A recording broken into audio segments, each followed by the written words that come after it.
We have a thing in netball and it says protect your confidence, because the competitive sporting world will give you one heck of a hard time.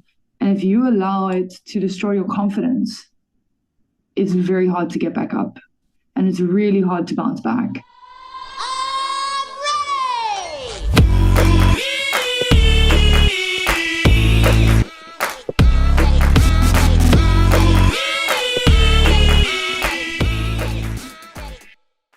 Righto. This is the one. Good day, ladies and gentlemen. Welcome back to the 4th episode of Ballers Brew. That is correct. You heard me. Ballers Brew. The world's hottest, most insightful, and relevant sports podcast that brings you diverse perspectives on various trending topics within the global sporting industry through thought-provoking discussions. Now, you may be wondering, Ballers Brew? I know, right? It is quite a tongue twister, but trust me when I tell you, this is a community that you want to be a part of. My name is Michael Bromfield, and I'm the host and creator of Ballers Brew. For those that are tuning in, I am super stoked to have you listening. Today's episode is going to be exciting, from behind the scenes to on court. Being an athlete comes with many unforeseen, unknown, and unalike conditions that are unique to that of the needs of the athletes and that of their chosen sport. Trying to sustain a balanced lifestyle becomes even more tricky when you throw in various extra layers, specifically academics. Student athlete living requires tenacity, grit, determination, sacrifice, and perseverance. But how demanding is it actually? I'm looking forward to unpacking this discussion as I believe it has the potential to perhaps be slightly spicy, slightly heated, and 100% engaging. And I would expect nothing less from a national netball goal shooter. Sian Moore is a Protea, Stings, Cookser, and Maties Netball representative who during her 2022 season captained the Maroon Machine to a double crown victory, securing both the USSA and Varsity Cup championship titles. She too is a student athlete at the University of Stellenbosch, whilst she also assists within the Maties Netball Club structure at various levels. So, from wherever you are listening, please may you give the one, the only Swish Queen, Sian Moore, a big, warm welcome. What's up, Sian? Hey, Mike, how you doing? I had to throw that in there. You knew that was coming.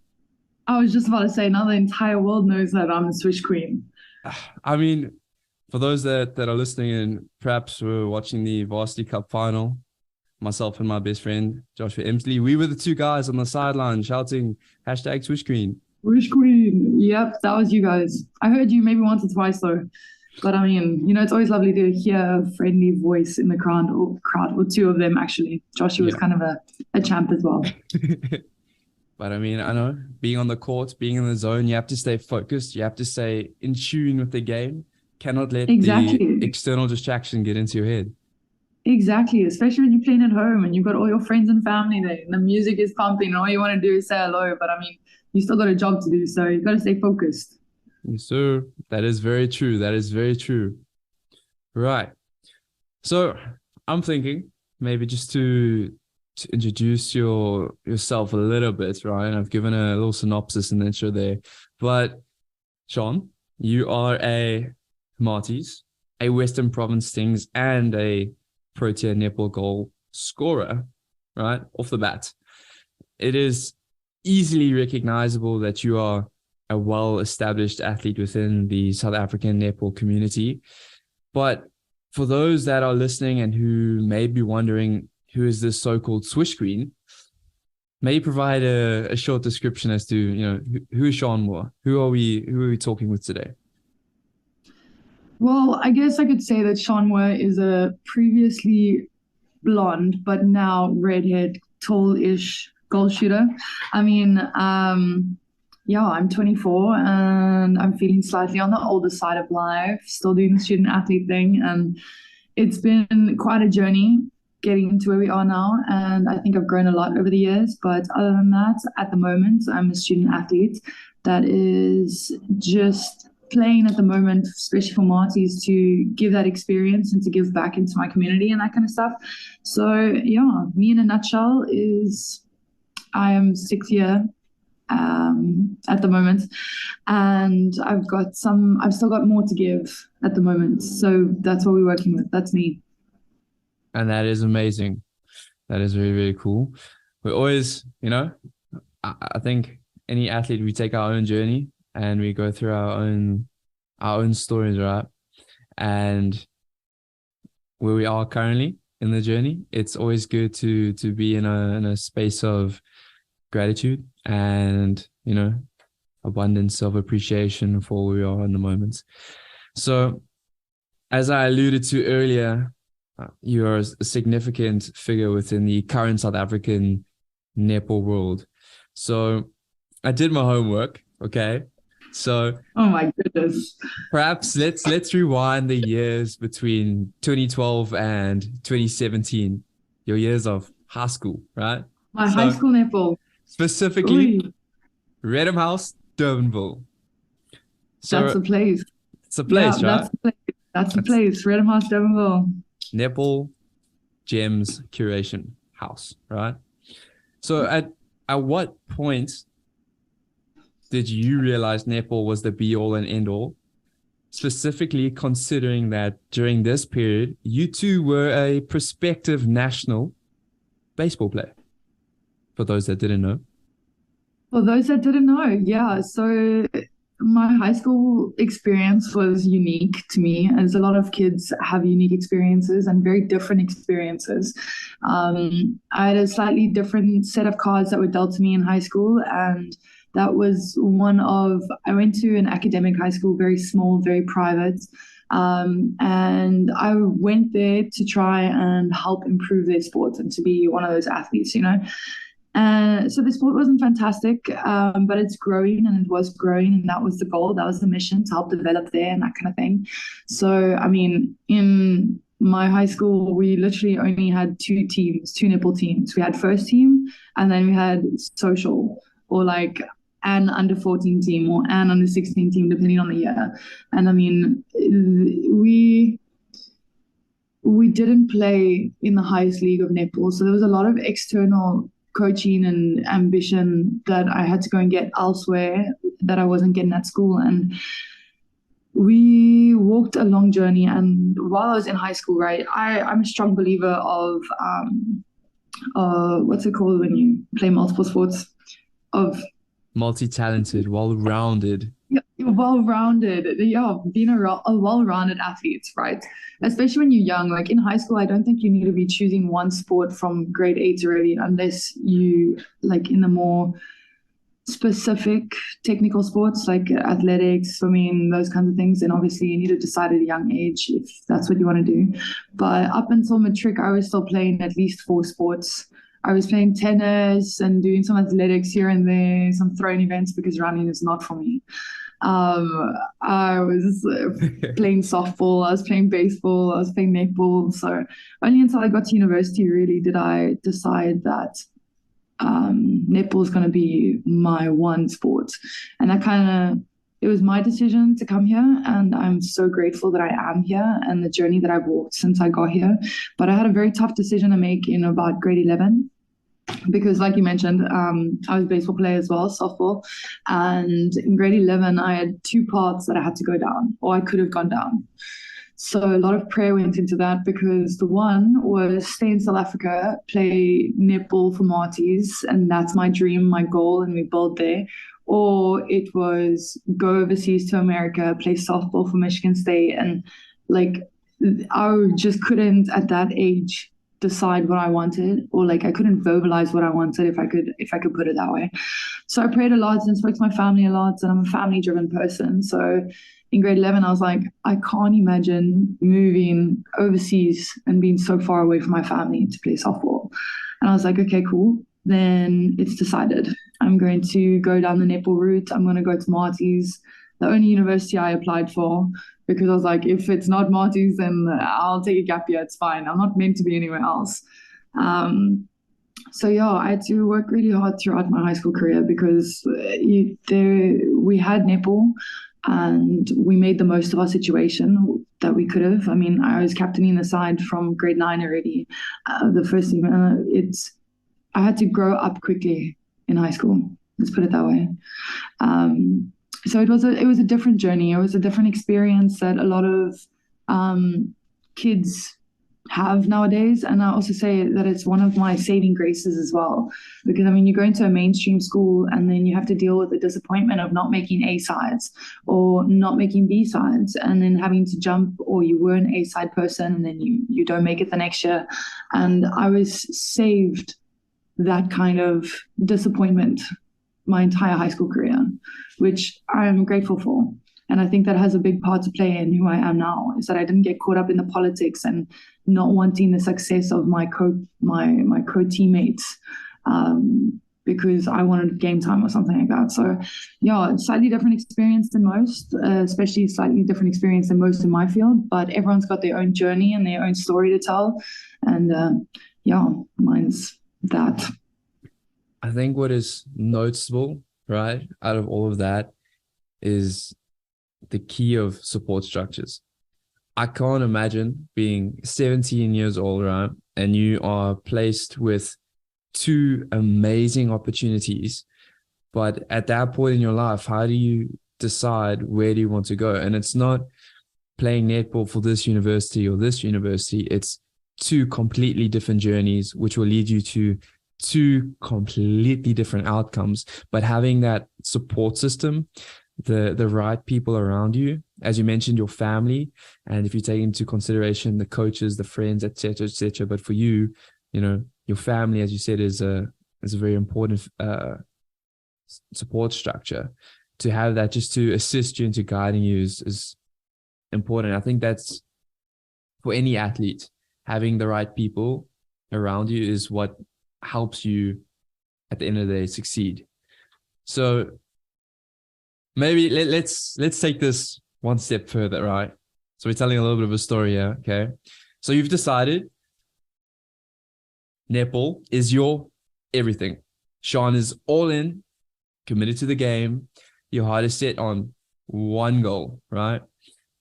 Can you walk me through that journey and share your experience with those that are listening as to what the transition into becoming a student athlete entailed and how this led into your opportunity to play the game you loved at the highest of levels?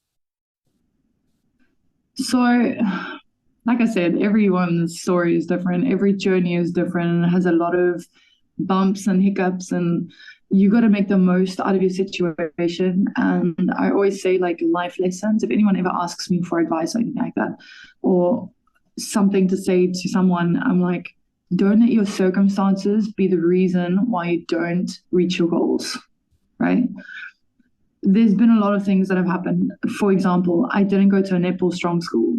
I didn't get the opportunities at high school that all the other kids did. I didn't go to the big tournaments like top schools and Villa Klove and Waterkloof and all these big schools where all the university scouts go to. I wasn't scouted. I wasn't recruited. I had a feeling, a conviction, and it was very spiritual as well, because like it just felt right. And like I said, I only applied to Maties, and I was like, if I get in, I'm supposed to be there. If I don't get in, I'm not supposed to be anywhere else. So I didn't even apply to other universities. And the road to getting to where I am now looked something like this, right? Small school, therefore a lot of external coaching as well. So there was a time, my mom was such a trooper. I have no idea how she did this. And I'm sure there's a lot of people that can relate and resonate and say, like, listen, my parents were absolutely phenomenal in getting me to where I am now. Because there was a time where I was going to school in Durbanville. I was playing action netball in Montague Gardens. I was playing action netball in Brackenfell, and I was playing club in Stellenbosch. And my mom still worked. How on earth did she get me to all of these places? Like, at the moment, thinking about it, like slightly more grown up, I don't know how she did it. But that's what a typical day or week looked like for me, is jumping from training to training to training to training, because I had to somehow pick up and gain the experience and the coaching and the game time that I wasn't getting at school, that everyone else was, and all the opportunities. So my parents never said, you're going to be the best. You're never going to be the best. They were like, you've got potential. It's up to you if you're going to develop it or not. We're going to help you get wherever you want to go. That was the approach that they took.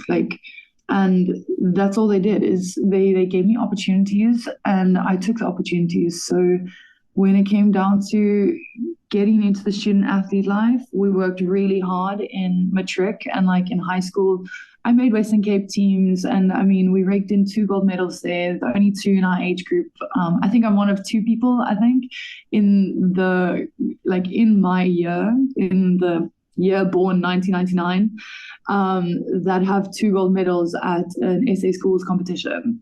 Because really cool. I know, I pride myself on that. I really do. It was fantastic. And those teams also, they weren't built to win, they,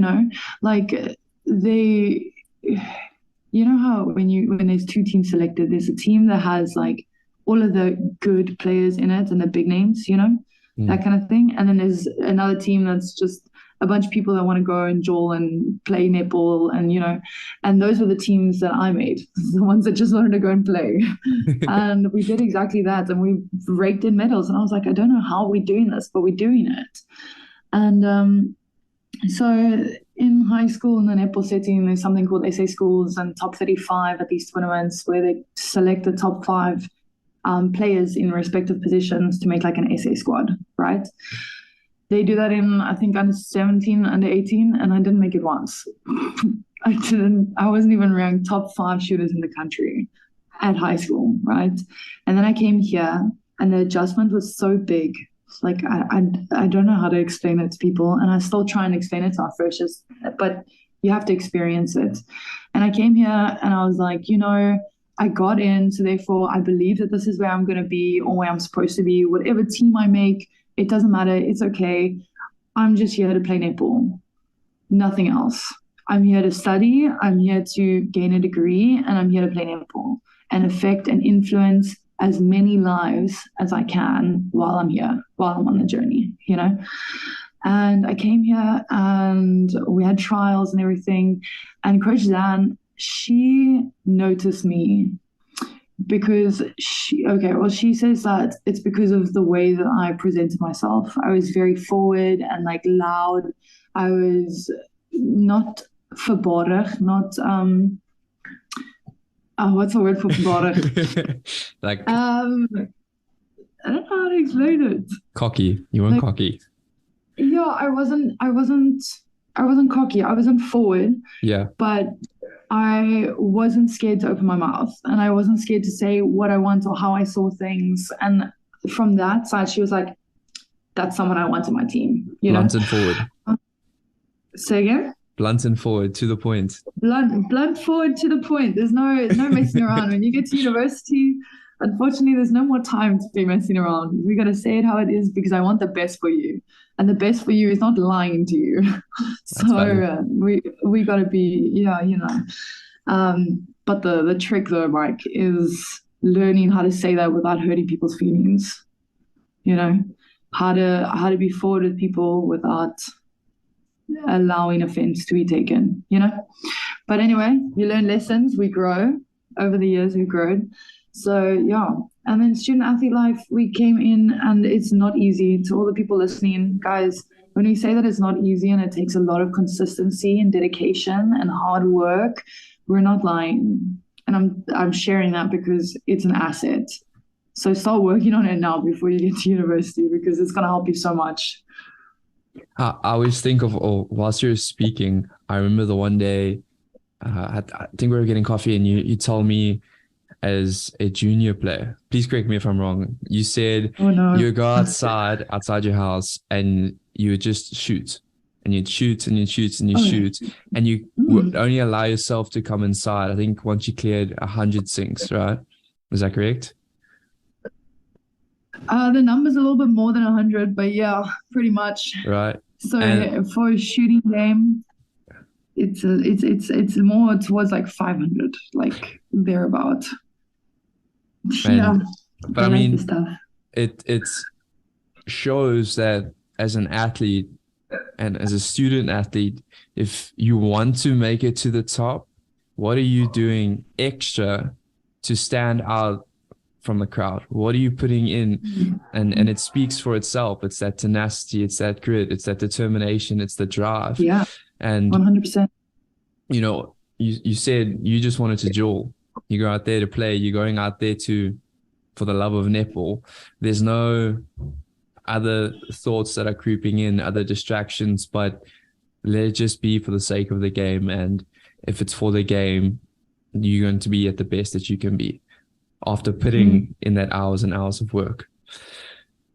Yeah, no, what you say is valid, Mike. I mean, if I said to you that there weren't days where I went into like my coach's office and I said, listen, coach, we've got to talk. And then it would end in tears because I'm like, I don't think I've got what it takes to be here. This is in first year and second year. I was like, I don't think I got what it takes. But she's like, Sean, I can't believe that you don't see what I see in you. And I was like, but coach, like, how did you do it? Because my coach, she was really cool and she's a great role model as well, Coach Sanele, because she also lived the student athlete life. She also had to balance studies and sports. She went to Nelson Mandela Bay University, and then she went on to make Proteas, and she captained Proteas. She has more than 90 test caps for Proteas. And I'm like, coach, how did you do this? Like, I'm racking my brain. And she said, you know what, Sean, every time things got tough, I remember the little girl that dreamt about being in the green and gold. And it was such an eye opener for me because I had to explain to her that that's not, I don't have that same image for myself.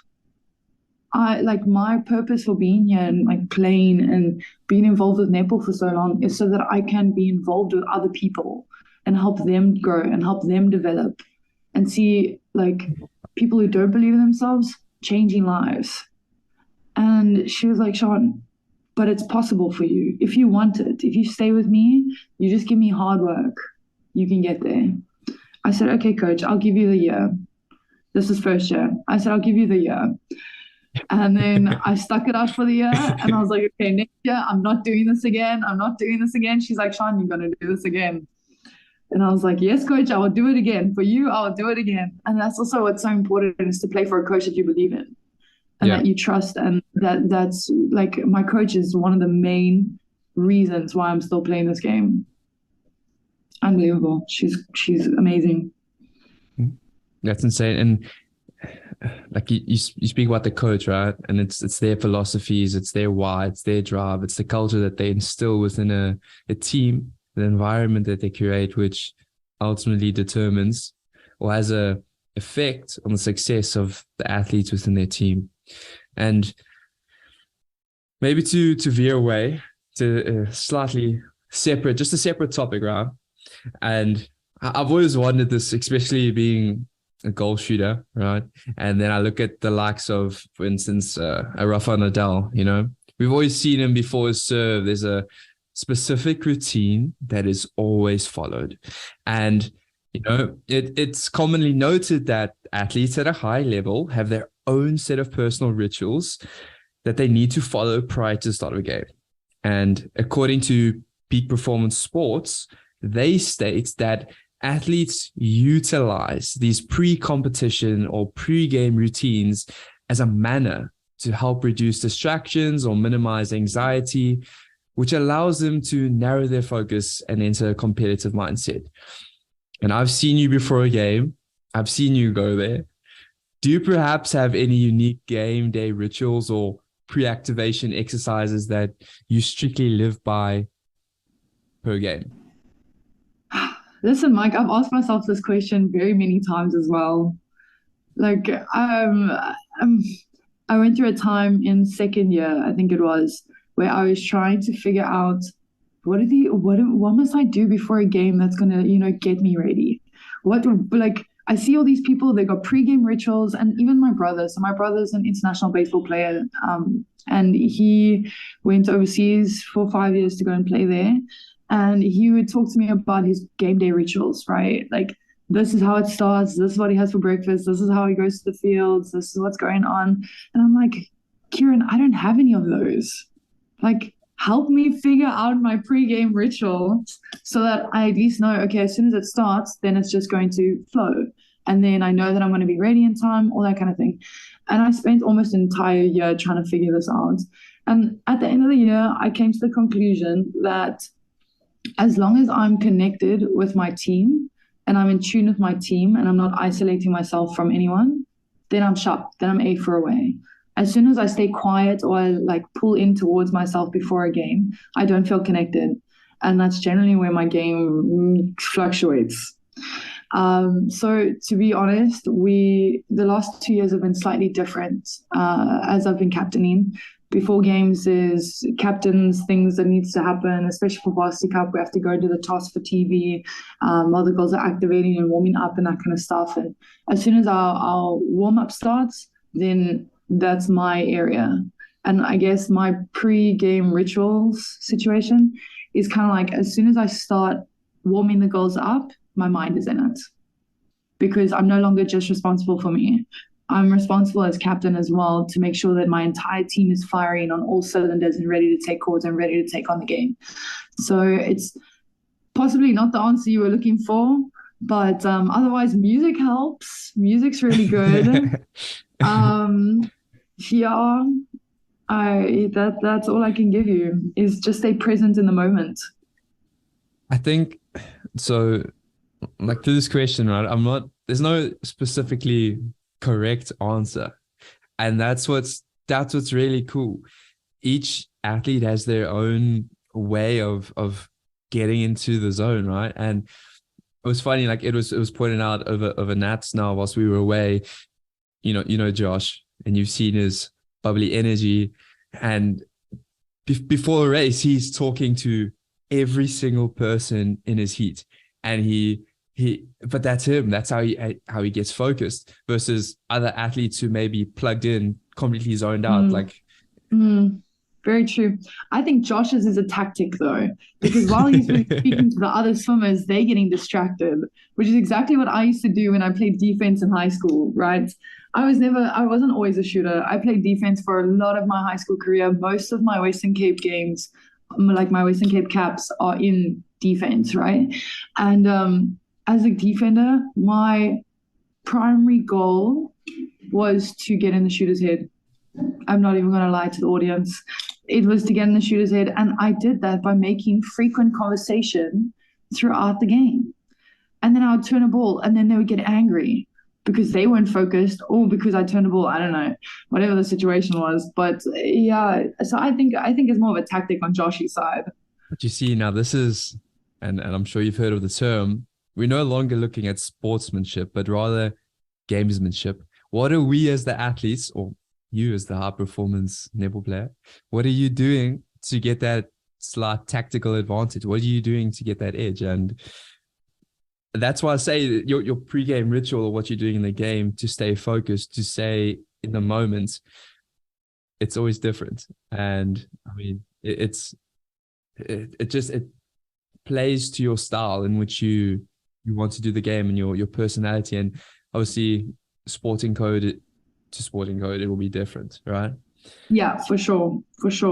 And my something I'm a big talker, so I've seen that. I have seen the games where things in the shooting D have gotten a little bit intense. I have seen the moments where I don't know what it is. I think you instill fear into your opponents. So not fear, but they know that it's my circle and they're just visiting there, which is the kind of headspace we encourage shooters to be in. Because as an attacker, I mean, it's your attacking side, it's your home. When the ball gets to the shooting circle, there should be no reason for that ball to turn. Like, none. I know sometimes there's an exception. However, needless to say, it's your space. So yeah, it gets heated in there. I'm not gonna lie. The defense have a job to do as well, so we've got to respect that. Something I noticed, right, in your one answer regarding your rituals, you referred to your space begins during the pre-activation warm-ups, right? And it's when you step back onto court and now you are dealing with your teammates, and netball is a team sport, and obviously being the captain of the Maroon Machine, you need to ensure that your players are, number one, engaged, and that they are ready to roll with it, right? You guys have worked really hard. You have set plans in place, and you just want to make sure that, okay, this is the final step, right? And a lot of that speaks to your character, as to how you said earlier, you want to make a difference in those that are around you. During your time within SU, how are you going to be the best you that you can be to uplift those within your circle, and even perhaps the circle outside of your circle, and taking into consideration the Stellenbosch community as a whole, with the Western Cape community, right? But as a student athlete, balancing our weekly schedules can be extensively difficult due to the physically strenuous and taxing training loads. And in addition to the extra analysis, tactical, and recovery sessions that fall in between our academic obligations, right? How do you prioritize your needs as both Sean, the student athlete, and Sean, the human being? Hitting me with the hard questions here. Yeah, Michael. So I think it depends on what role you're playing. So in team sports now, you have a role to play, and everyone needs to know their part to feel like a part of something and included in something. And the role that I've had to play over the last 2 years is the role of captaincy. And when you get to university, captaincy is no longer just carrying balls and doing the coin toss before a game and all that kind of stuff. It's a long commitment, and it's a serious commitment, and one that I made to Zan last year, our coach. I said, Coach, for this year, I'm asking that all you focus on is coaching, and you leave all the team stuff to me. If I can have free reign there, then we can really make this work. And then that takes a lot of pressure off her. And now taking that into me, and like Sean, the human being, Sean, the athlete, it becomes one personality, right? And I often say, or like, I believe you can't really separate the two. So I am a human being, right? But I'm also a captain. I'm also a netball player. I'm also all these other things. And it feeds into who I am. I wouldn't be where I am now without netball. I wouldn't have the character traits that I have now without netball.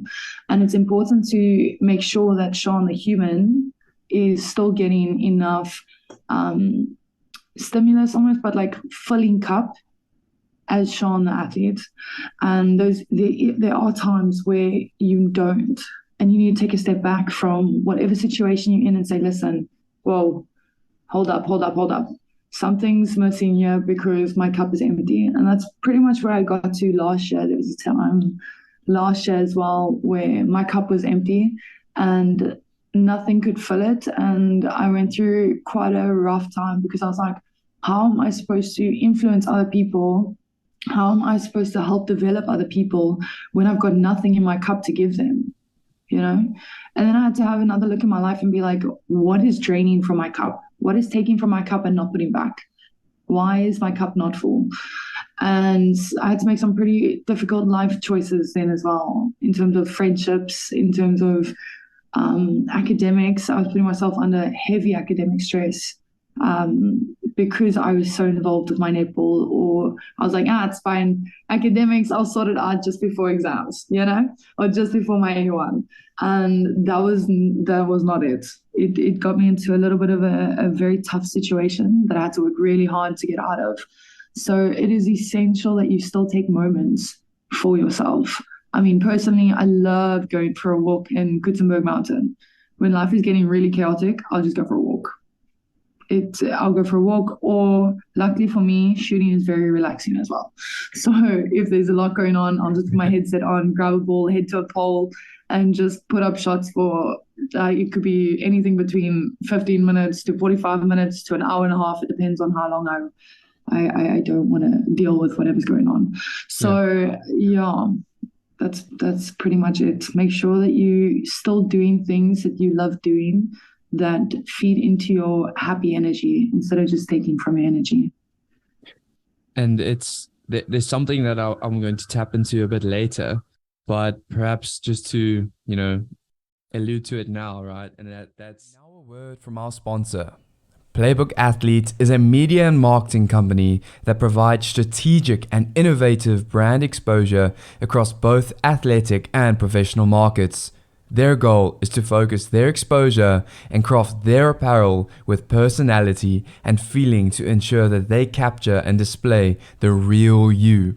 Your individuality, your struggles, your grind brought to life through cotton and ink to be displayed on the national stage. Everyone has a why, and Playbook Athlete wants to hear about it. So, what are you waiting for? To join the movement, go to playbook.store and purchase yourself some amazing products. That is playbook.store. More excitingly, as a listener of the Ballers Brew podcast, you get 15% off when you use promo code Michael15. That is capital MICHAEL15. Hashtag why I grind. Now, back to the program. in 2022, right? Maties Netball, double crown champs, USSA champions, Varsity Cup champions. And you just mentioned, right, last year you were in probably one of the worst mental states that you've ever been in, right? And it goes to show that being an athlete, being a student athlete, a lot of the times the people around you that don't necessarily know you think that everything's going all great. They think that it's all bells and whistles, it's just, there's this goal, there's this trophy, there's the success, but what is actually happening to the human being side of it, the person, the well-being, the social wellness, and where are you as the person, on that journey that you are trying to live a balanced life. And you spoke about your cup, right? And that's such a beautiful way to put it, because at some point, if your cup is empty, you have nothing more to give. And if you have nothing more to give, how do you refill that cup so that you can live again? And, when your cup's empty, they always talk about, is the glass half full or half empty? If it is empty, right? Flat, zero. How do you keep that optimistic mindset to go, right, this is still okay. I am still fine. And I think that relates all the way back to the start of our conversation when I spoke about being an athlete. You need those support structures. You need trust in your coach. You need the right people around you so that when in these moments of despair, it's okay, because you as the human being are going to be fine. You just need to perhaps take that, as you said, you step back, you have introspection, you reevaluate, and it's cool. I am now ready to move forward. I can commit. I can adjust. I can change. I can adapt. And, that's just one of the, I don't want to call it a nuance. It's not a nuance, but it so happens to be one of those things that being an athlete, you have to deal with, right? And being a professional athlete at your level, that's just something that you have to deal with. And I don't say that in a way to diminish your what you went through. I say that in a point of it just so happens to be a part of the game, and it's not an easy part of the game. And sorry. Yeah. No, it's all good. It's all good. What you're saying is so valid, and a lot of people take it personally, right? It's when we say, okay, but life keeps going and we've got to work through this, and people want to dwell in the moments. And we actually had a chat the other day, I think it was last week Thursday, we had a players meeting at Maties, because we were like, listen, there's 5 weeks before exam starts. There's only 5 weeks of full training before exams start, then things start getting chaotic. And then before you know it, it's USSA. So we had a little bit of a check-in, and something that Mojo said, who's one of our leadership players of leadership in our team, she was like, she said to me, So one of the things that we need to chat about this evening is great players have a bad 5 minutes, not a bad 5 days. We don't have bad days. We have bad 5 minutes. You have a situation that's going on and you got to deal with that. And we say, okay, cool. We acknowledge what's going on at the moment. We know that it's tough. Feel sorry. Feel whatever you need to feel for your 5 minutes. And then the day keeps ticking and the day keeps ticking. And the more you learn to deal with your emotions and not like put it off, because it takes a while to get to this place, right? It takes a lot of growth to actually get to this place, because your first hurdle that you face is always going to feel like a big one until you hit a bigger hurdle or a bigger problem.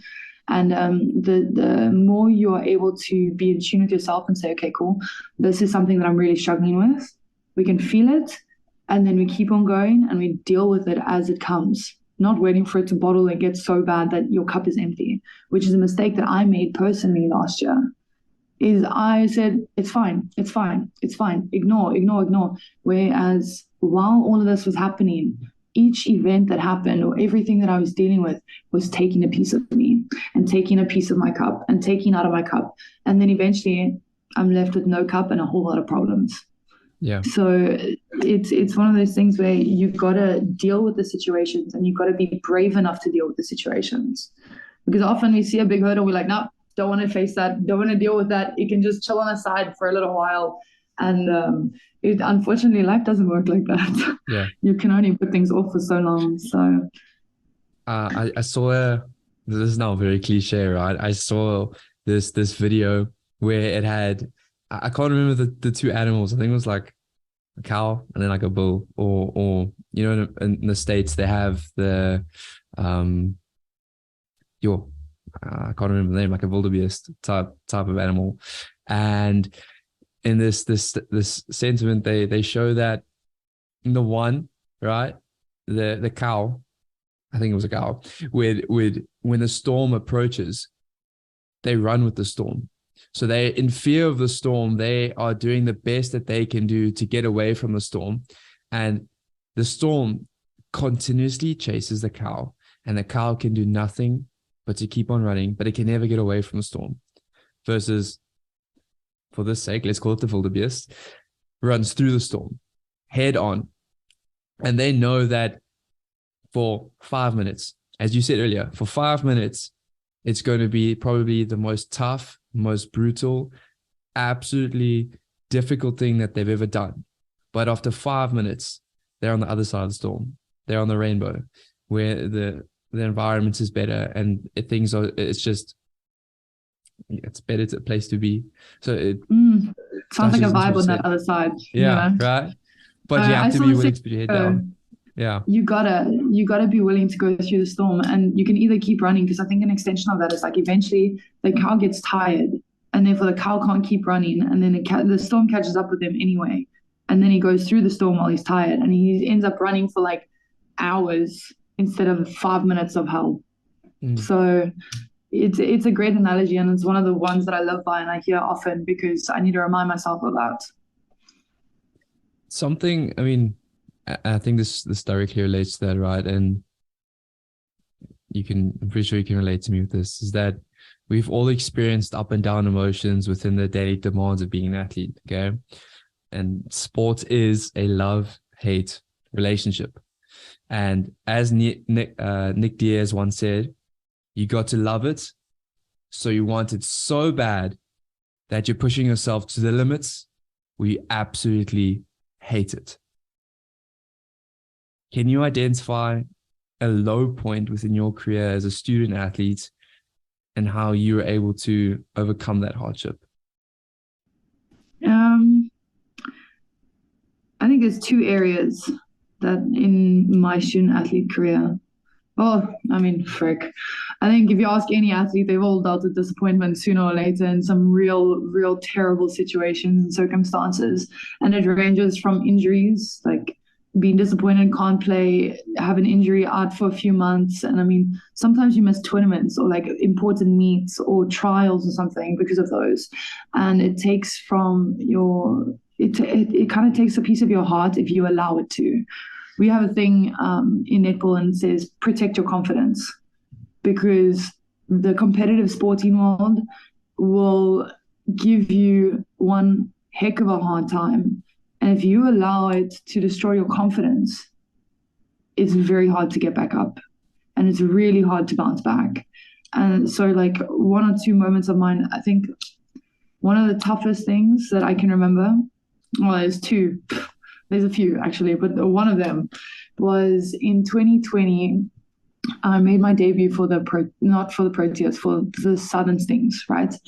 I'd been trying to play for that team for 2 years. And then the first year I didn't make it. The second year I got injured and I couldn't take court, so I didn't make team. And then the third year, my third year trialing, I finally made it. And I was like, yeah, this is going to be the year I'm going to play Stings. I'm getting the kit. I'm going on tour, all those fun things. It's going to be televised. People come and watch these games, Like, I was like, okay, this is my next step up, And then that was at the beginning. We made team. Then COVID hit. And I was like, this really sucks. Okay, this really sucks. But it sucked for everyone. And I was like, okay, it's fine. COVID's here. Nothing we can do about it. But the problem was, or like one of the frustrations is that they were stringing this tournament on throughout the year. And they said things like, we're still going to play this tournament. We just don't know when yet. So we got that year, I had to stay activated and like ready to go for months before I even knew when the tournament was going to be. And then they let us know 5 weeks before the tournament started that it was going to happen for like one of the most elite sports or tournaments in the country for netball. And they gave us 5 weeks prep time. And then we only got okayed or like granted permission to resume to core training 2.5 weeks before the tournament started. And I'm like, how do you want us to do this?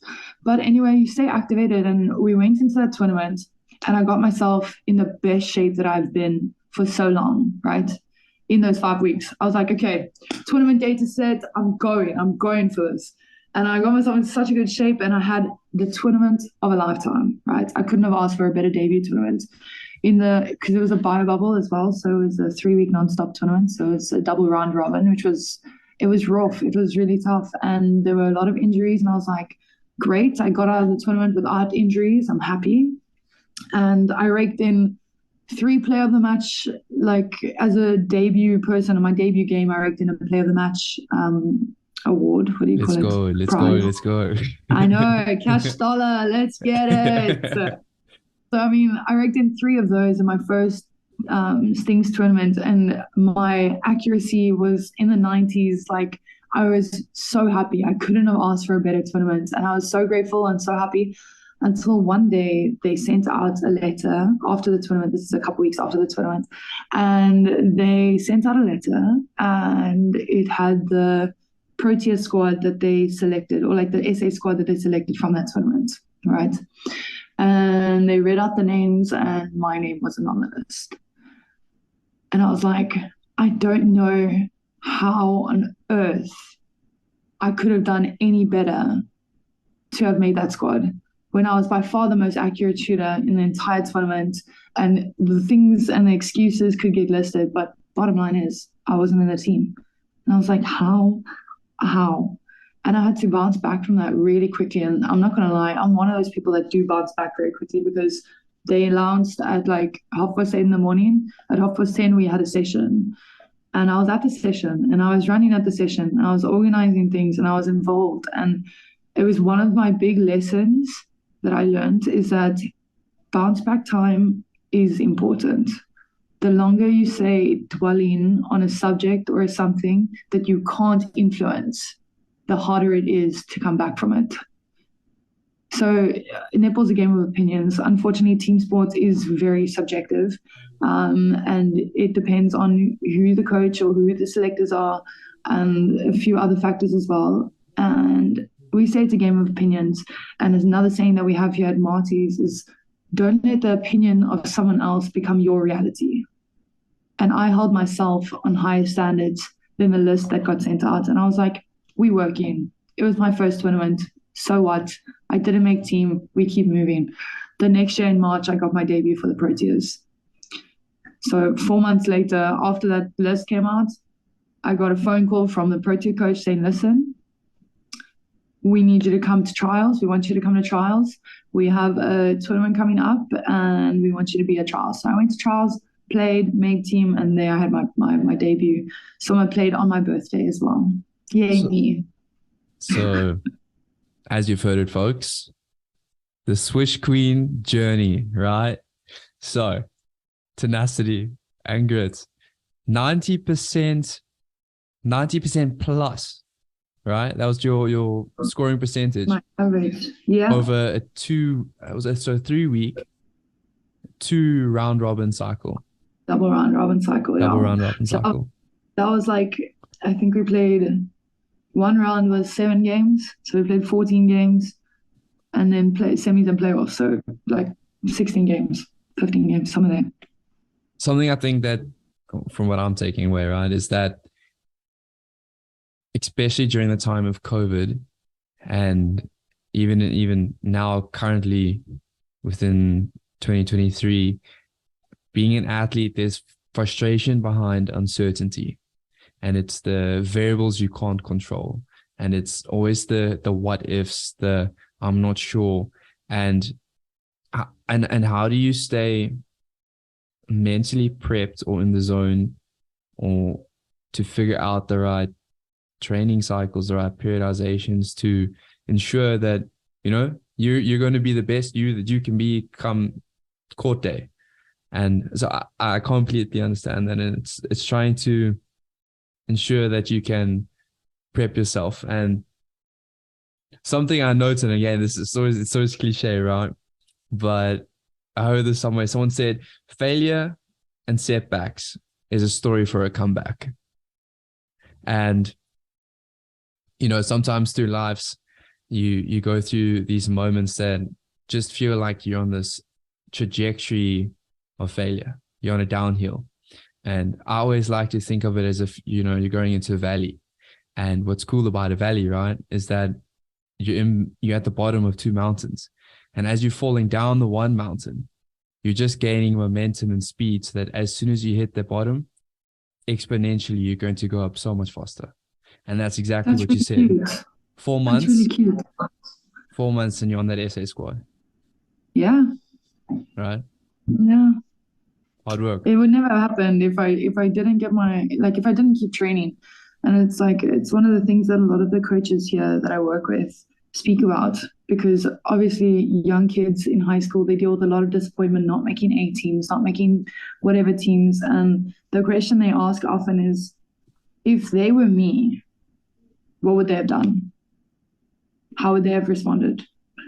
And a lot of the kids that say things, they would be crying. I did cry that morning once, but not until I was running in the session and I was like, oh my goodness, why am I doing this? Why am I here?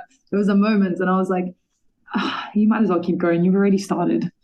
And a lot of those kids, they're like, but your coach, I would be crying, or I wouldn't want to play for a while, or I would run. And I'm like, yeah, but then you're wasting time. You're wasting time that you could be working on what you love based on someone else's opinion of your performance. So, yeah, it's true. Hard work and grit. I'm telling you, grit. That's something you can't teach people. That's something you got to experience and you got to pull through for. Yeah, I think maybe on a brighter note, right? Okay, so I know you've just said, right, you got the opportunity, that golden opportunity. You get your numero uno, your number 1 cap for the South African Proteas, right? Amazing. Can you pinpoint a highlight, right, or standout moment during your illustrious career, either or both, on and off the court, within your game or within the field of assisting others? Highlights. I would definitely say that last year's double gold winning history-making situation that we managed to pull off here at Maties, I think that was definitely a highlight. The kind of team that we had last year, the kind of respect we had for each other, the kind of dedication. It was the first time that I saw us say, we are going to do this, and we actually went out and did it. In the previous years that I've been here, it's just been talk like, yeah, we're going to win gold. Yeah, we're going to win gold. last year we actually went and we trained and we poured everything into it, and we said, we are going to win gold, not we're going to win gold, you know? So that was a great highlight for me. And I mean, obviously playing for the Proteas it's such an honor, and it's almost every little girl's dream is to play for that team, and it should be. That's exactly what the national team should be. It should be a dream to go and get it. So that was really amazing, and I'm working to get back there. Unfortunately, I didn't make the Commonwealth Games squad, but you know, we keep working at it. So that was definitely a highlight, playing for them. Off court, you know, team culture is very important, right? We all know that team culture is extremely important, and I think that we've managed to change the team culture at Maties specifically over the last couple of years, and I couldn't have done it without my teammates, because obviously I need their buy-in in order to do it. But one of the best things, or the best changes for me, is over the last 2 years, we took good players, right, and really brought them together to make great teams. And then you take that off court and we're all friends. Being able to differentiate between a friend and a good teammate is essential for team sports. A good friend would come to you and be like, oh, it's okay, I know you're having a bad day, so just do like half the sets. A good teammate will come to you and be like, listen, I know you're having a tough day. We can talk about it. We can have coffee. After the session, I need you to give me everything you've got for the next hour, you know? And I can honestly say that some of my best relationships have come out of our team environments. I'm friends with people that, if you take it away from netball, I doubt we would have been friends, right? Our bubbles just wouldn't cross, but they're some of the people that I hold most dearly, and that's definitely a highlight for me. Being able to influence people, and like, even now, I mean, I was walking in the Nielsen the other day and someone came up to me and they were like, oh my goodness, are you Sian Moore? You played for Maties, you captained Maties last year. And she was so excited, and I was just so taken back by the excitement that she had for what I was doing. And it's like, it's little moments like that where you're like, all of this that I'm putting myself into is worth it, because I'm bringing joy, I'm bringing unity, I'm bringing a different dimension to other people's lives. People that follow our Maties journey. And that was just so beautiful for me. And people always ask me like, Sian, do people approach you? I'm like, they do. And I'm like, it's still weird. Like it's a different kind of, it's lovely to be appreciated. But I'm still like, how I don't know what to say to you. Like, you know what I mean? Yeah. You know what I mean? It feels like the first time every time it happens.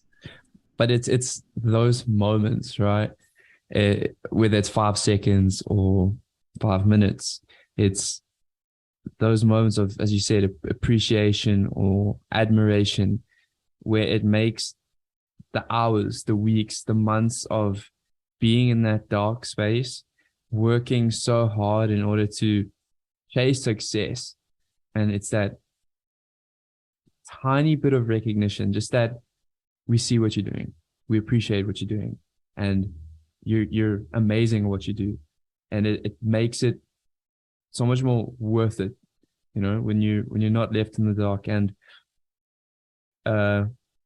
something you touched on earlier when you're talking about your team dynamic, both on and off the court, it made me think of, I don't know if you've seen it, a Netflix series called The Last Dance, the Chicago Bulls, Michael Jordan, and, you know, I know different sport.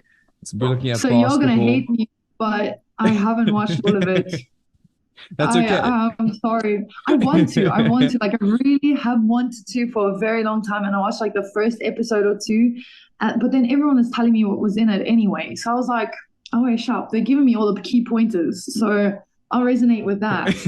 And then, but something that maybe then for the audience to relate, if you know what we're talking about here doesn't resonate that well, is that in that series, and something that Sian, you touched on now, is that on the court you're going to push each other as hard as you can, and that's something that's seen, right? MJ is on the court, he's there, he's pushing his teammates because he wants the best for the team, he wants the best for the organization.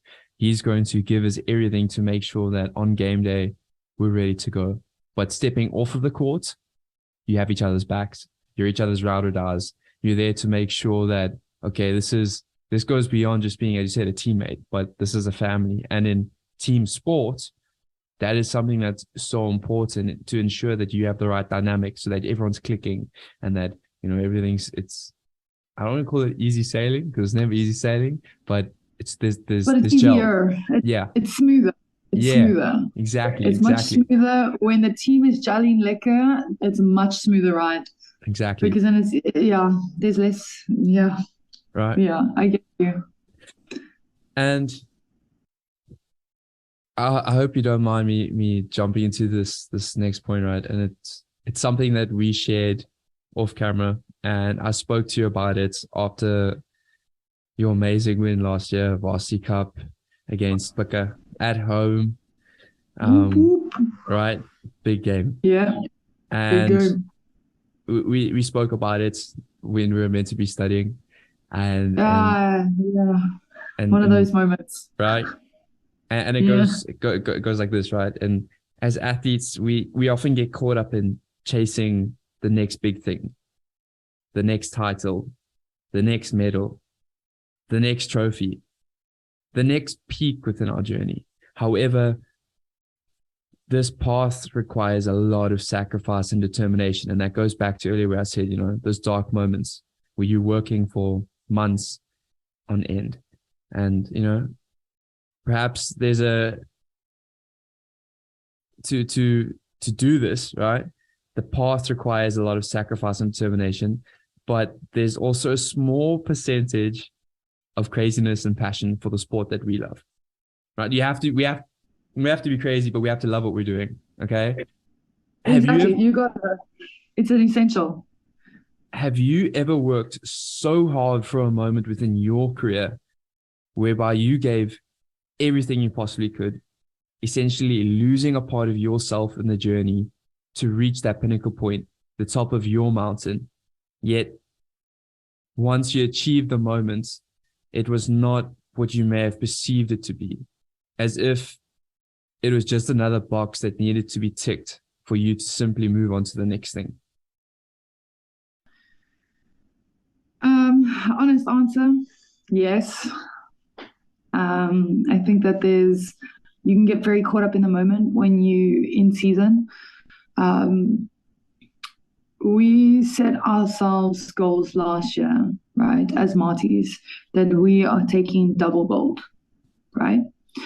And in order to do something like that, you gotta get your period. Oh my goodness. Periodization. I can't even say it. Thank you. You got to get that. You got to get that right. You got to get your team aligned. You got to get your court sessions planned right. You got to get your tournament dates right. You got to get all these things in place. And you set out this plan, kind of like this blueprint, right? And every year for a team, you have your blueprint and you've got your plan of how things are going to go. And then at the end of the season, you'll see if it was successful or not, right? So we set out our plan. And we went balls to the wall. We went for this. We were training really hard, and we got to USSA, and we played USSA. And USSA last year was just different, right? That was our first step. USSA is the first tournament, and then Varsity Cup is the second tournament. So we had to win both to get our double gold, right?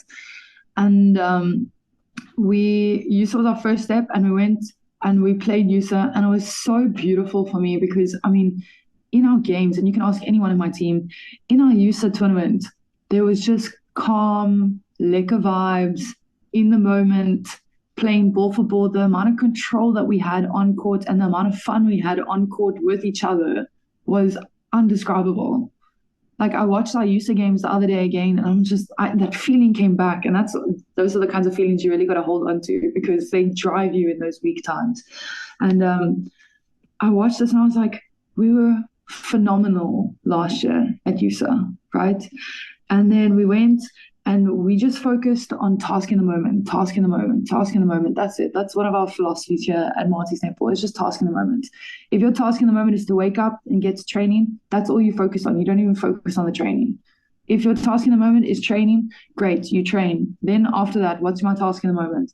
And that's all we focused on for USSA. And we got so caught up in just playing netball that when we won, the gold medal, yeah, we were excited and yeah, we were happy and all that kind of stuff, but it didn't feel like for me personally, it didn't feel like more of an accomplishment than the journey that we got or we had to get there, right? But then as soon as you win that medal, we celebrate for a day, and then the win is in the bag and it's in the past, and then you have to start looking to the next tournament. And only after after we won Varsity Cup as well, like we were so caught up in the moments, and I think I fell in love more with the game than with winning last year. It was amazing to win and set and make history because that's what we were working for. But when I lifted the trophy, I was excited and that kind of stuff. And obviously all the work and everything that went into it, you have to pay tribute to that because it wouldn't have happened without all of those moving parts. But when I lifted the trophy, I was more happy for my teammates and the people who helped make it happen than the gold medal itself. And I got so caught up in the journey getting there that at the same time I was letting go of my academics. And that really, really didn't pay off in the longer run for my academic sake. And I ran into a lot of hiccups because of that as well. And it's also one of those things, it's one of those life lessons. I can't invest myself into only one thing. And at that point, I was so invested in the netball and chasing that for double gold. I was neglecting my academics. Because it changed my entire game plan for this year. Actually, to be honest, I had a game plan for this year. It did not look like what my life is at the moment. So I hope that answers your question. Yeah, no, it does. And I think it's hard, and you see it with maybe like a lot of athletes around the world and different sporting codes. And like you said, what you appreciate is the journey because you know everything you've put in to get to that moment. And at the end of the day, a medal is great. Like it's definitely it's something that all athletes strive to achieve, whether it be an Olympic gold or a World Cup medal or a World Champs medal. It's that tangible object. It's that materialistic thing that for you, I don't want to say it brings you, it does. It brings you joy to take onus to all the work, the sacrifice that you've put in. But it's a representation, it's an embodiment of that journey. And especially I can imagine in a team sport, it's not just your journey. It's inclusive of everyone's journey and all the effort that has to be put in both on and off the court by the whole team. And that's also taking into consideration the coach, the S&Cs, the bios, the doctors, your physios, and everyone that leads you up until that moment of that final whistle being blown and let's go, we're champs. But it's not an easy journey. And yeah, it's in my mind, I always pictured like you think of a player profile, except this player profile is not just strengths and weaknesses. This player profile is you, the individual, and then you've got sports on one side, you have passion things on the other side, and maybe you have your academics and, family and friends, and everything's being pulled simultaneously. Yeah. But at one point, something's going to snap. Because if you want to give everything and keep pulling on the one side, what's going to give? And it's true. It's tough. It's really tough. I mean, we speak about there's 3 areas in life for us, and it's your sports, right? That's your first bubble, or one of your bubbles. Another bubble is academics, and the other bubble is social, family. Those are your 3 bubbles. And we say, and we preach this to our first years because they need to understand it, because the thing is that in life, you only have so much time. You only have so much energy, and you can't excel in all three of these bubbles. You got to choose two, and the other one, you got to make sacrifices in, right? So if you choose social and sport, for instance, your academics are going to suffer. If you choose sport and academics, you can't be going out every evening. If you choose social and academics, your sport isn't going to be a priority. It's not going to get the attention that it needs. So one of those three areas always need to be the one that's going to compromise. And that's what we tell the people, is that unfortunately, if you're going to be a student athlete, you can't be going out every evening. You're not going to have as much time for friends and parties and that kind of stuff as you may want. So it's a tough sacrifice to make, and that's what also makes the winning or the journey so much sweeter, because you know exactly what you're giving up to make it happen. And when it happens, you say, that's why.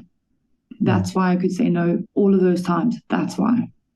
And for me personally, last year, when we won, it was more of a, this is why I've asked you to sacrifice. Yeah. I was grateful that we could lift the trophy, given everything that we've sacrificed to get there, that it wasn't for nothing, you know? Maybe to jump in here, right? Okay. So I alluded to earlier that why we do what we do as athletes, right? There's this very large percentage of craziness, but on the other hand, there's an absolute passion, this drive that we have for the sport that we love, right? And as athletes, we all have different reasons as to why we are doing what we are doing. As athletes, we each have our own set of goals and desires. As athletes, our actions, our thoughts, and our ways of living are guided by our own set of principles, morals, and values.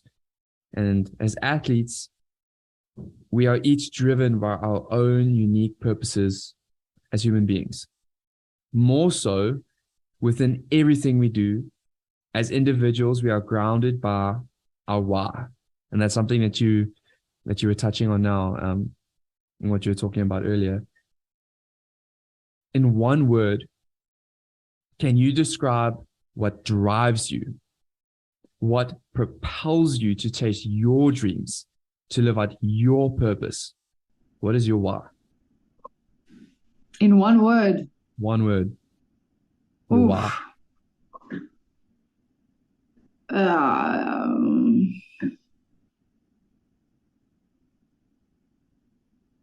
It's either going to have to be growth or development. Can you elaborate on that?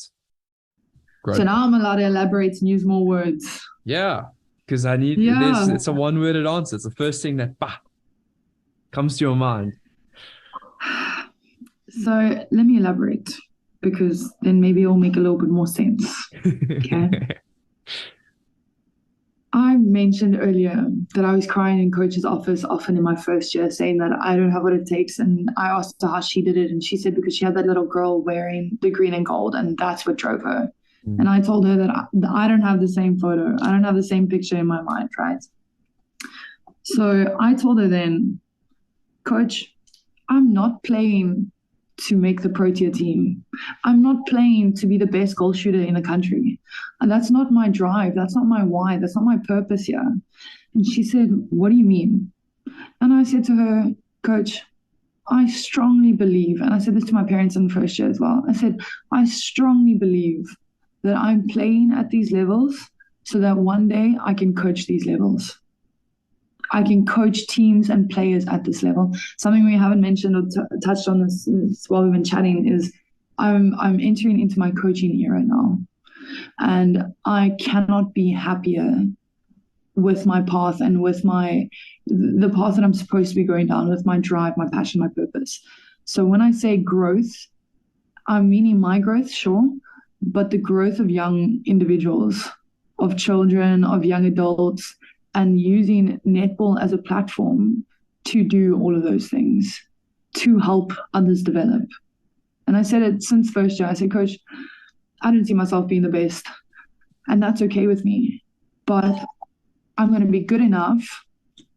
I'm going to be good enough that I can help those who do want to be the best, because I'll understand what it takes playing at those levels, you know? Yeah.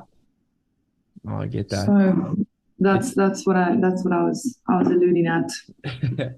I think what's really cool is, as a elite athlete, you give so much to the sport, and it's also what can you give back to those around you within your community. And when I say your community, I refer to the netball community, and the netball community has given you so much as a player to help you develop and within your skills and within your tenacity as Sian Moore, the Swish Queen. And now it's also a chance to help others develop, to help enrich the knowledge, and I can't say pass over the torch, because Sian, you have a lot more to still do within South African netball, but it's an opportunity to help develop the younger generations, right? And something maybe to look at, I wanted to ask, netball is a very prominent sporting code within South Africa, right? Yeah, it's pretty big. What is your take on the progress of grassroots sport within our country as a tool to enrich the youth within various communities? Do you believe that, as you mentioned earlier, it's a platform that can empower kids through educating and providing them with relevant life skills? So perhaps looking beyond just the game itself within the country as a whole.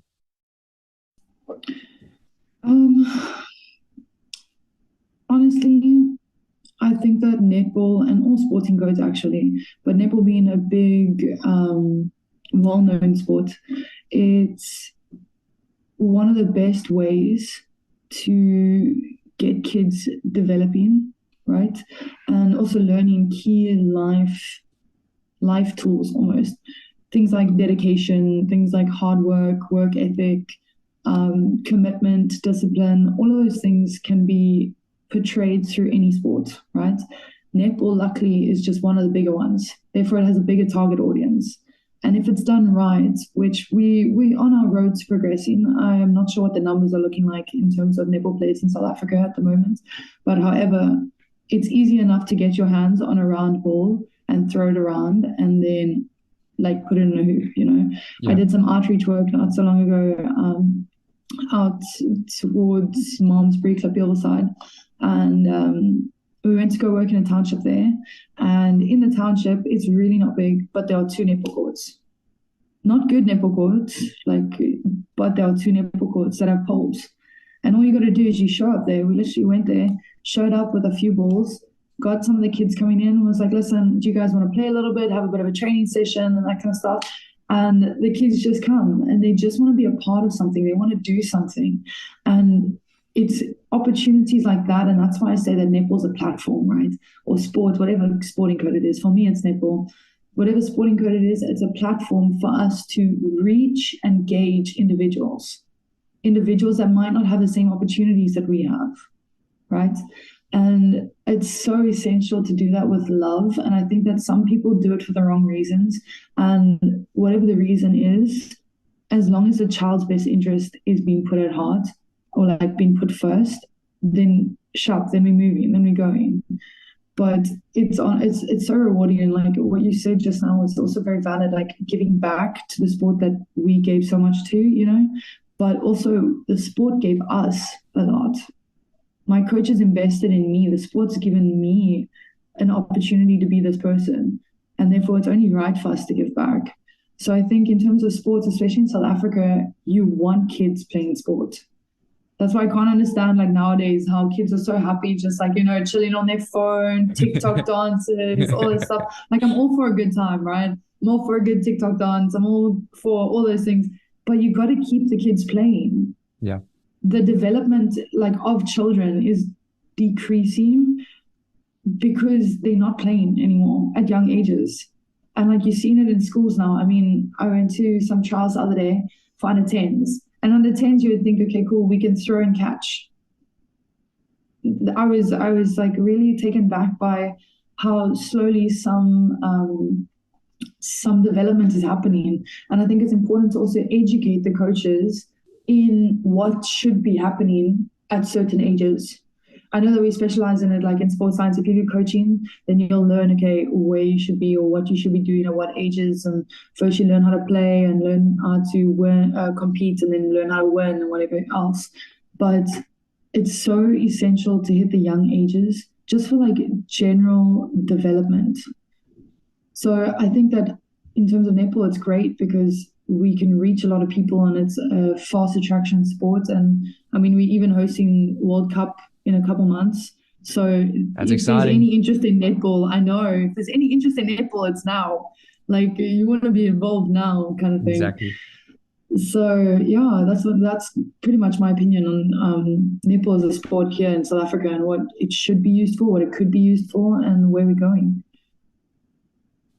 And that is very, very true. And it's, I wonder, right, looking from the perspective of a sports scientist, and I reflect back, so you say under 10, and that's 2023. So you go 2020, 2021, those under 10s were 7, 8.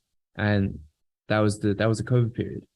And, you know, I don't want to keep dwelling in the past, but it is, and it was a discussion during that time of, is this going to have a long-term effect on the development of children? Now, this is now taking a kinesiologist perspective in the motor ability of children, right? And questioning during that time, was there a lack of activity and engagement outdoors, dealing with other sports or in playtime or just recreational activities that help children get out of the space of a home, help them be more physically engaged and to, you know, be a kid, have fun, run around. And so I completely understand where you're coming from. And I think it's definitely a relevant topic to engage in and understand, especially within the coaching world, how that may have an influence on athletes in the years to come. But perhaps on a lighter note, right? I think this might be really cool. And I've always wondered this about you. Okay, so we all have heroes that we look up to. Okay, do you have any specific role models within the world of sport or netball that you perhaps, you know, that you look up to, but it's someone that makes you go, wow, out of absolute admiration and respect for that person?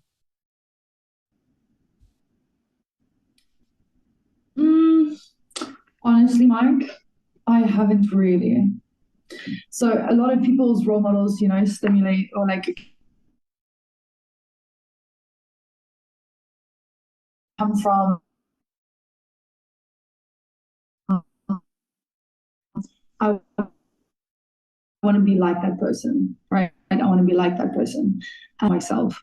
They're pretty cool, but I want to be the best me, right? I don't want to play like whoever. I want to play like Sean, however I can develop to get there, you know? And obviously there have been role models in my life that have helped me get to where I am now, right? But it's not necessarily famous people or people big in the sporting world, and I'm not taking anything away from them. They're there for a reason. Like the role models in the sporting world are there for a reason. They do all the talks and the interviews for a reason. And it's because what they've done is a lot of hard work, and they're sharing their experience and their perspective of their life to try and assist others in getting to the same place, right? So I'm not taking away any of that. But when I look at people and say, I've got some point of view than anything else. Like my parents, right? My biggest role model, my parents. They have been absolutely amazing. A few of my coaches over the years have been absolutely amazing people. I'm like, when I leave netball or when I'm coaching or something like that, I want the kids to look at me the way that I look at them, you know? So I want to kind of embody their best characteristics that I was so admirable for and from. there's been a few individuals that have come in for like a coaching clinic or something like that. I'm like, yo, that woman walks with presence, right? Like with such professionalism. And I got the opportunity to play against the New Zealand Silver Ferns last year in preparation for quad series that was happening. Yeah. What was it? In January then. A little time ago. And I remember like I was so nervous going into that game, right? And I was like, Sian, fun fact, you are just a netball player in South Africa. Like you might be top 5 shooters in the country, but you're not them. You're not there yet. So it's okay if you get beaten up a little bit by an international defender, it's okay. So we just went there and made the most of it. And I actually got to speak to their captain and everything like that. And I said to her, like, you guys treated us, even though the competition wasn't that great for them, right? You treated us with such respect and such discipline and like professionalism. It is truly admirable. And I spoke to her, she's like, no, but we appreciate you guys coming out. Like, I know that you guys are on holiday or whatever. And I was like, no, you misunderstand. You guys are amazing. Like, you guys are really good at what you do. And you allowed us to gain experience by playing against you. So we had a nice little moment there because, like, that kind of moment, I was in, like, I was flabbergasted. I didn't even know what to say to her. I was just like, oh my goodness, And for all the netball lovers out there, it was Acknowledgement, the New Zealand's goal attack. And I spoke to her and I was just like, wow. Because like the professionalism, and that's what I want to aspire to be, Walk in, not be verbarig, no, be very humble and sure of what I want, but very inclusive and like, bringing people in and together and not isolating them or like pushing them out or anything like that. So I was really, truly impressed by something like that. And maybe just for a little bit of context, please correct me if I'm wrong. The Silver Ferns are number 1 or 2 in the world for netball? 1, 2. Yeah, 1, 2. They came second at the quad series that happened in March, I think it was. Yeah. So you can imagine it's intimidating. They're good and that's intimidating. They're good at what they do. Jeez. But Sian is a tank and she held her own and she did great. I held my own. I stood back for nothing. And I was a little bit like shell-shocked for the first couple of minutes. And I was like, Sian, you got 5 quarters of this. You can't stay shell-shocked for 5 quarters. I know quarters are only 4, I know.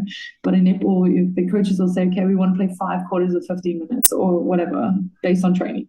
Yeah. Anyway, so I was like, you can either be standing here with your mouth hanging open for an hour plus, or you can close your mouth, start running, catching balls and putting them in the hoop. So I was like, I'm going to do option number 2. That's going to be the game plan. We're going to close our mouth and we're going to start doing some work.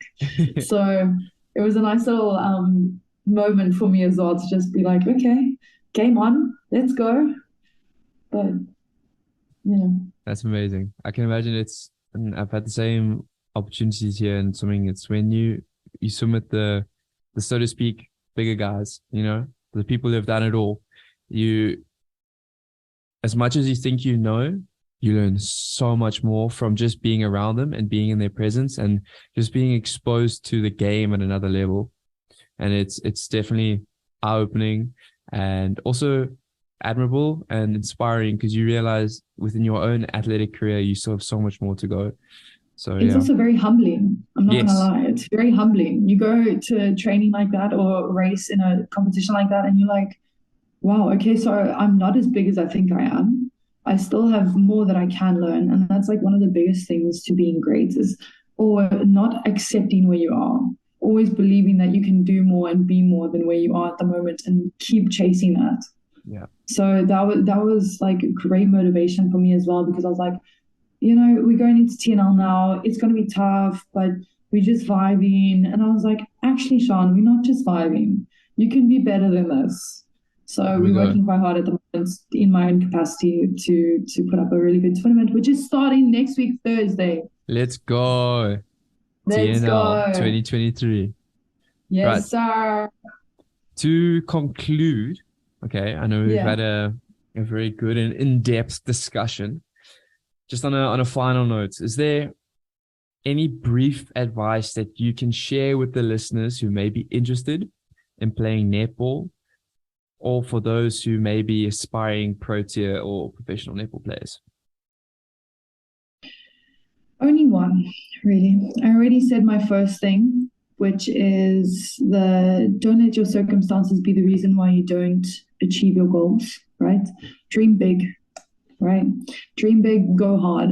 And my only advice is to be courageous. Be courageous, have courage, and really just go and do what you believe you can and what you believe you're capable of, right? Sometimes we think we get stuck in some kind of a situation and we're like, oh, this is all it's going to be, or I'm never going to get there. Dream and chase it. Dream and chase it. If you've got a goal to play Western Cape, if you've got a goal to play South Africa, if you've got a goal for anything, even if it's not sport related, dream it, be courageous enough to make plans to do it, and go and actually do it. There's a lot of people in the world at the moment that are all talk, and talk is only going to get you so far. You got to buckle down, you got to grind it out, and you got to get there. And you can do it. You really can. And that's what I keep saying to some of the first years that we have. I'm like, you guys have so much potential, and I want so much more for you, but it's not going to come by the work that you're putting in now. So be courageous and let's go. Let's go. Like, I'll go extra running with you. I hate running, but I'll do it because I know that's what you need to get better. Let's do it. Extra jump sets, I'm here. Extra shots, shooting sessions, I'm here. Sign me up for that. So for those that are listening, I hope you've just heard Sean just made a verbal commitment. If you ask her to go running, she'll go running with you. You ask me very nicely, and if the end destination is something like foodie, you can run to a restaurant. How about that? But just to wrap off, right, I think it's a very clear takeaway point is that, number one, student athlete living and athlete living is not easy, right? You need to be tenacious, you need to have grit, and you need to be strong-willed in order to put your head down and get through the graft. It is not easy, but simultaneously, you need to be able to dream big. And as Michael Phelps once said, don't put a limit on anything. The more you dream, the further you will get. And I always stem it back to if you shoot for the stars, the worst you can do is land on the moon. And I think that's definitely a valid takeaway point and a good way to conclude this. And it's that never allow your circumstances to determine your ability to succeed in life as an individual. Always ensure that you are giving your best in everything that you do. Dream big. Ensure that there is no limit to your potential as a human being and that you are capable of anything that you set your mind to.